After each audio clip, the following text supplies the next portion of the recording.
Hi, I'm Dr. Dave Haywish. A lot of patients ask me, what is that noise when chiropractors give a manual adjustment? It's very easy to understand, so let me explain it this way. Take a glass, fill it with water, set it on the counter, wait 60 seconds. What do you see?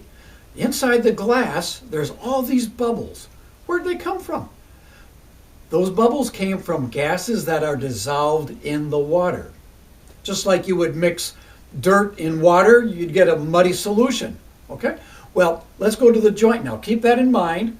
Here's one end of the vertebra, here's the next vertebra, and here's the joint in between. And it's the joint where motion takes place. All right? In that space, you've got lubricating fluid, much like WD-40. In that lubricating fluid, you have gases that are dissolved, just like the gas that's dissolved in water. So when chiropractors give an adjustment, we separate the two surfaces of the joint real fast. That drops the pressure of the fluid, which then raises the pressure of the gas, so the gas bubbles out of solution. And when it bubbles out of solution, it makes that popping noise. It's as simple as that. 20 minutes later, the gas is dissolved back in the joint fluid.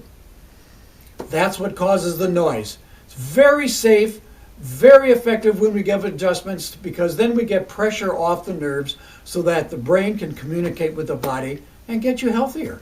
So, hopefully that answers your question. I'm Dr. Dave Haywish, and again, thanks for listening. Bye now.